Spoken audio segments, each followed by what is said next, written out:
The hole starts to fill up with rainwater as Delay wakes up. He tries to escape, but notices the trapped tiger. He goes to kill it, but gets a change of heart. Do not eat me when I set you free. Ah yes, the famous last words from the Rosie O'Donnell petting zoo. As Delay sets out to escape his watery death, Old Lady Frizz continues to flip. Huggies overload! Delay finally makes it out and returns to Tick Tick. Gee, is it just me, or did that last scene seem familiar? Nah, it must be just me. Delay, now back with Tick Tick, finds a small village and goes there for some food. They find some, but are quickly bombarded by an entire NBA basketball team. Things look grim until...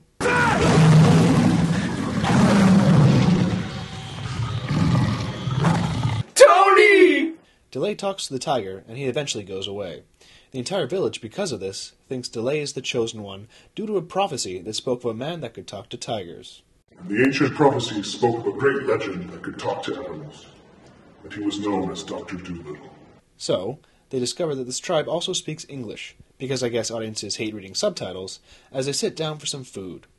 After some non-existent comedy, it's discovered that Delay's father taught them this language and helped many tribes. Your father brought with him a new language, new weapons, and a Slurpee machine. They show Delay some bullshit and tell him he's the chosen one, and he's all like, Whoa.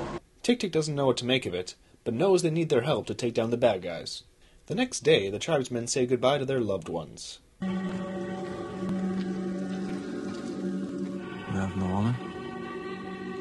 No, I'm like totally separately gay. Didn't you notice my accessories? God!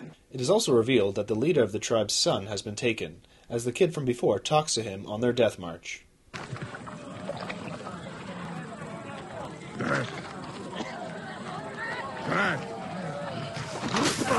Who needs a strategy when you got pocket sand? I just realized they were pouring the water into people's hands. What happens if someone doesn't have hands? Water? No. Remember you shot my arms off for laughing at a fart joke. That's too bad. The guard starts choking the Hellraiser as the other guard stops him.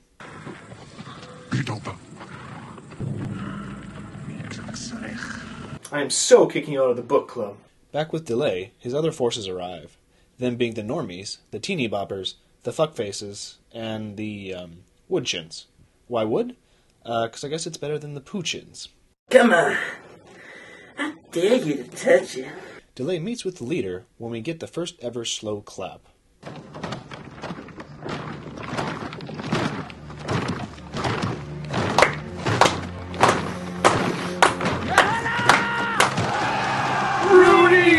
So Delay's huge group of warriors starts marching and slowly gains on the bad guys.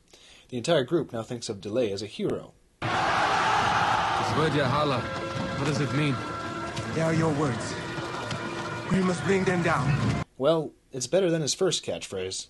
You only get one piss break, so make it count. They catch up to the baddies, but it's too late as they board their boats. The captive notice their pursuers. Baku, Delay's here. And why do we make the gates big enough to stick their heads through? To give them hope, of course. We really are evil, aren't we? Yes, very evil. Now, would you care for some fried puppy? Ooh! Wait, what? So that guy notices his son from a mile away? What? Yeah. There's my son. Which one? The one with the dreads. It makes the guy from The Happening looks like he needs bifocals. Anyways, Delay gets screwed over because he can't cross water, and everyone else in his group gets frustrated. Delay promises that he'll find the end of the river, but ends up circling the desert for many days. Then, back on the boat...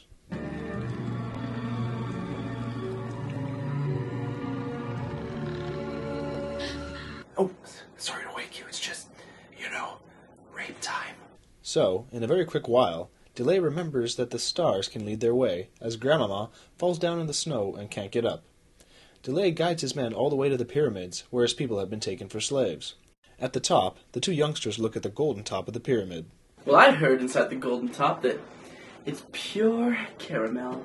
The boys touch it when... Somebody really enjoys their job. How can men do such a thing to Father Anka? They are not men like us, Tapu. They're Walmart employees. They have no heart. After some more whipping, the Emperor shows up and everyone makes like the end of Goldfinger. The Emperor's pissed that the pyramids aren't done, so he asks for a sacrifice. No. A sacrifice, not my sacrifice. Okay, Creed?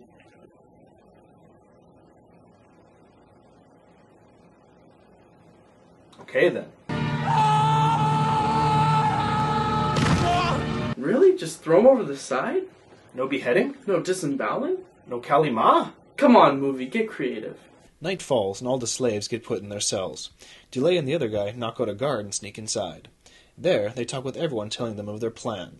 Later, they bring a blind man up from the basement because supposedly he's very mystical.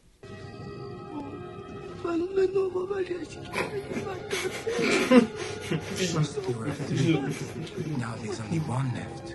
Are you serious? He sounds like a rusty balloon.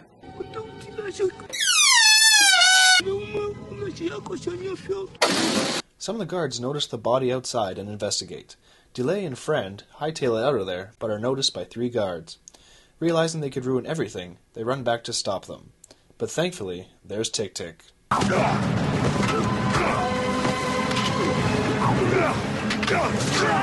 When you mess with Tick-Tick, you always run out of time.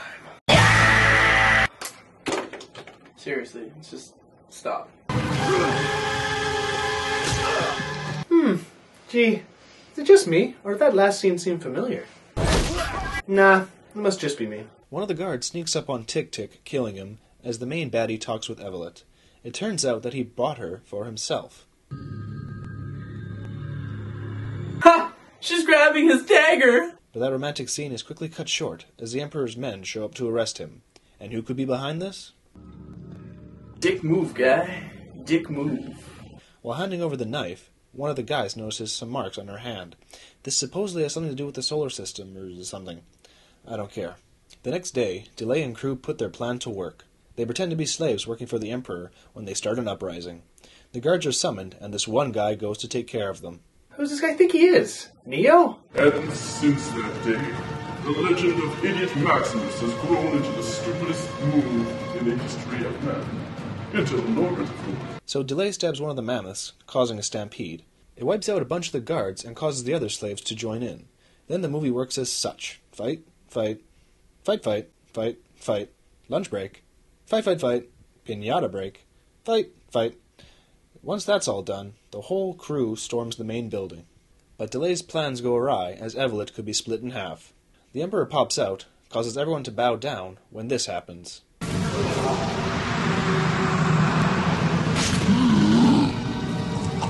Ha! Gee! Is it just me? Or did that last scene seem familiar? Nah! It must be just us! This causes some more fighting, as the baddie runs off with Evelyn. Evelyn stabs him, and they both fall off. She tries to run to Delay, but gets shot by an arrow. This somehow also affecting Old Lady Saggy Tits. Delay gets pissed and goes to finish him off.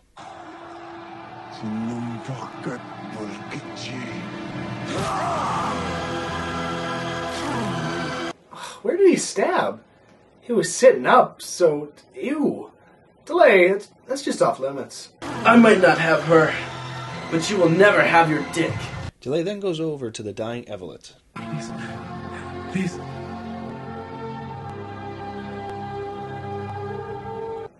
I'm so horny! So, somehow the old lady gives her spirit to Evelyn, letting her live again, as the good guys win and bro hugs are passed around. Delay and Evelyn then return home, having destroyed the pyramids and changing history forever. Dum-dum.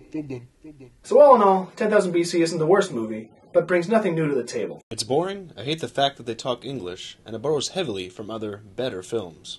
Roland Emmerich continues to make cool-looking trailers, but that's about it. I'm Taylorem. And I'm Dill. And always remember, liquor before beer, you're in the clear. Beer before liquor, never sicker.